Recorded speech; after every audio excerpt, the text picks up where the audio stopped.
তো মুসা আলাইহিস সালাম একবার ওয়াজ করতেছেন এইভাবে বনি ইসরাইলের সামনে, খুতবা দিচ্ছেন। হঠাৎ এক লোক দাঁড়ায় বলে, ইয়া নবী আল্লাহ, মান আ'লামু ফিল আরদ, বর্তমান পৃথিবীতে সবচেয়ে জ্ঞানী কে? মুসা আলাইহিস সালাম বললেন, ফাকালা আনা, আমি। কি বললেন? উনি আসলে ভুল কিছু বলেন নাই, কারণ প্রত্যেক জামানার নবীকেই আল্লাহ তাআলা সবচেয়ে বেশি জ্ঞান দিয়ে পাঠান, কারণ তার কাছে ওহীর জ্ঞান আসে, অদৃশ্যের খবর আসে, ইলমুল গায়ব আসে। কিন্তু এই উত্তরটা আল্লাহ তাআলার পছন্দ হয় না। আল্লাহ তাআলা চাচ্ছিলেন মুসা যদি বলতো আল্লাহ তাআলাই জানে কে জ্ঞানী বা আল্লাহই সবচেয়ে জ্ঞানী, এরকম হলে ভালো হতো। কিন্তু মুসা আলাইহিস সালাম কি বলছে? আমি। এখন প্রশ্ন করলো সবচেয়ে বড় জ্ঞানী কে? উনি কি বললেন? আমি। এই যে আমি এটাতে ঝামেলা আছে। আমি বড়, আমি জানি, আমি সব, দিস ইজ প্রবলেমেটিক। আল্লাহ এটা পছন্দ করলেন না। আল্লাহ তাআলা মুসা আলাইহিস সালামকে বললেন, মুসা তুমি যে বলছো তুমি জ্ঞানী, না তুমি জ্ঞানী না, তোমার চেয়ে বড় জ্ঞানী আছে। মুসা আলাইহিস সালাম বলে, তাই নাকি? আমার চেয়ে বড় জ্ঞানী কে? তো আল্লাহ তাআলা বললেন, ইযহাব ইলা মাজমাইল বাহরাইন, দুই সাগর বা দুই নদীর মিলনস্থলে যাও, ওখানে আমার এক বান্দা আছে তোমার চেয়েও জ্ঞানী। মুসা আলাইহিস সালাম বললেন, তাই নাকি?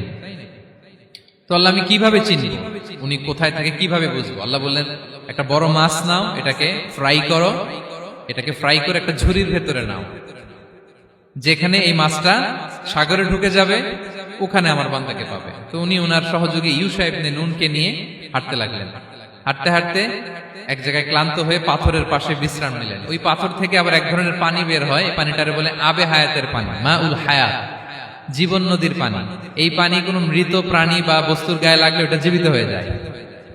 তো ওনারা পাথরে হেলান দিয়ে বিশ্রাম নিচ্ছিলেন। ওই পানি ওই ফ্রাই করা মাছের গায়ে লাগার সাথে সাথে মাছ জীবিত হয়ে ঝুড়ি থেকে বের হয়ে সাগরে ঢুকে গেছে। ওনারা আর খেয়াল করেন না। এরপর আবার হাঁটতে লাগলেন। হাঁটতে হাঁটতে যখন ক্লান্ত শ্রান্ত, তখন বলে, এই ইউশা, আমাদের ওই মাছ ফ্রাই মাছটা দাও, এখন খাই। ঝুড়ি খুলে দেখে মাছ নাই। মাছ গেল কোথায়? তখন ইউশা বলল, হয়তো আমরা যে পাথরের ওখানে বিশ্রাম নিয়েছিলাম ওখানে আমরা মিসিং, ওখানে হারাই ফেলছি। চলো চলো, আরে ওইদিকে তো যাইতে হবে আমাদের।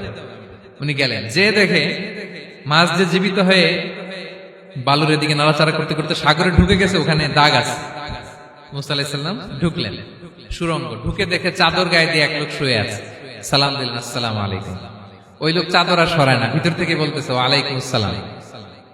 তো চাদরের ভিতর থেকে উনি বলে, মান আন, তুমি কে? মুসা আলাইহিস সালাম বললেন, আনা মুসা, আমি মুসা। উনি বলেন, মুসা বনি ইসরাইল, বনি ইসরাইলের মুসা? বললেন, হ্যাঁ। কেন এসেছো? এবার চাদর খুললেন। বলতেছে, আপনার কাছ থেকে কিছু শিখতে আসছি। আল্লাহ বলছে, আপনি নাকি সবচেয়ে বড় জ্ঞানী। আমি ভুল করে বলে ফেলছিলাম আমি। আল্লাহ বলছেন যে আপনি নাকি জ্ঞানী। বলতেছে, না, তুমি আমার জ্ঞান নিতে পারবে না, ওই ধৈর্য শক্তি তোমার নাই। মুসা আলাইহিস সালাম বললেন যে আপনি যে কোনো শর্তে আমাকে একটু রাখেন কয়েকদিন, আপনার সাথে আমি রাজি। বললেন, না, তুমি পারবে না। মুসা আলাইহিস সালাম জোর করতে লাগলেন। অবশেষে খিদির আলাইহিস সালাম রাজি হলেন। বললেন, শর্ত হচ্ছে আমি যাই করি আর না করি আমাকে কোনো প্রশ্ন করা যাবে না। মুসা আলাইহিস সালাম বললেন, ওকে। সফর শুরু হলো। সামনে নদী, এক লোক তাদের নৌকা দিয়ে নদী পার করাই দিল। নদী পারাপারের পর খিজির আলাইহিস সালাম লাঠি দিয়ে নৌকার তলাটা ছিদ্র করে দিলেন। মুসা আলাইহিস সালাম বললেন, ইন্না লিল্লাহি, এটা আপনি কি করলেন? ওরা আমাদেরকে নদী পার করে দিল, আর যে ভাড়াটা আসছিল এটাও নিল না, আমাদেরকে সম্মান দেখালো, আপনি নৌকা ছিদ্র করে দিলেন। খিজির আলাইহিস সালাম বলছে, এই যে আমি বলছিলাম না তুমি ধৈর্য ধারণ করতে পারবো না, যাও, তোমার রাস্তায় তুমি, আমার রাস্তায় আমি। মুসা আলাইহিস সালাম আবার ক্ষমা চাচ্ছেন যে আপনি আমার ক্ষমা করেন, আমি তো ভুলে গেছি, আর প্রশ্ন করবেন না। চলতে লাগলেন। হঠাৎ বাচ্চারা খেলতেছে, এক বাচ্চাকে ধরে হত্যা করলেন খিজির আলাইহিস সালাম। এবার তো মুসা আলাইহিস সালাম রেগে গেছে, আপনি করলেনটা কি? একটা নিষ্পাপ ফুলের মতো শিশুকে হত্যা করলেন। খিজির আলাইহিস সালাম বলে, এই যে আমি জানতাম যে তুমি ধৈর্য ধারণ করতে পারবে না, তোমার রাস্তা এক, আমার রাস্তা এক, যাও। এবার মুসা আলাইহিস সালাম করজোর করতেছে যে this is the last chance, একটা ফাইনাল চান্স দেন, একটা সুযোগ দেন, আর আমি প্রশ্ন করব না, এটাই লাস্ট। বলেন, ওকে, ঠিক আছে। হাঁটতে হাঁটতে এক ইহুদি বসতির সামনে যে হাজির। দুজনই খুব ক্ষুধার্ত, খাবার চাইলো, এরা আবার কৃপণ, খাবার দিল না। তো খিজির আলাইহিস সালাম বললেন, ঠিক আছে, খাবার যেতে দিচ্ছেন, আমরা চলে যাই। যাওয়ার পথে দেখতেছে এই এলাকার একটা দেয়াল ভেঙে পড়ে যাবে। তিনি বললেন, মুসা চলো এটা ঠিক করে দেই।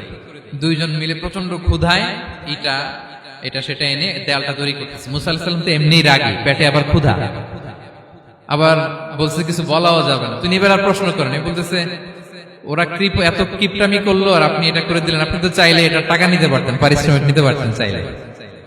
এই কথা বলার পর খিজির আলাইহিস সালাম বললেন, হাযা ফিরাকু বাইনি ওয়া বাইনি, এখানেই তোমার আর আমার সেপারেশন। আর সামনে আগানো যাবে না, তোমার কোনো ধৈর্যই নেই।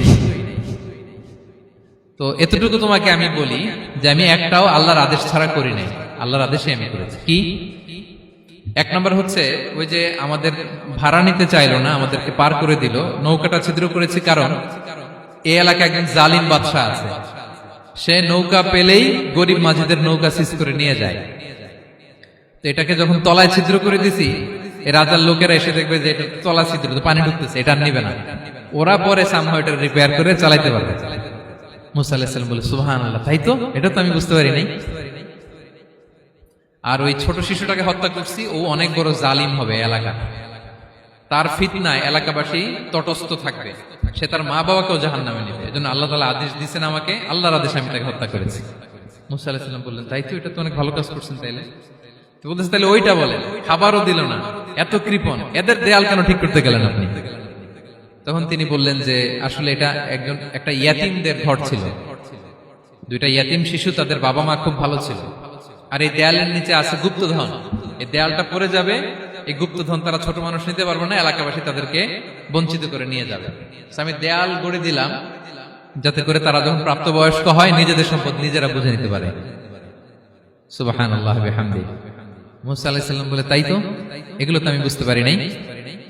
তো এই ছিল খুব সংক্ষিপ্ত পরিসরে মুসা আলাইহিস সালাম খিজির আলাইহিস সালামের ঘটনা।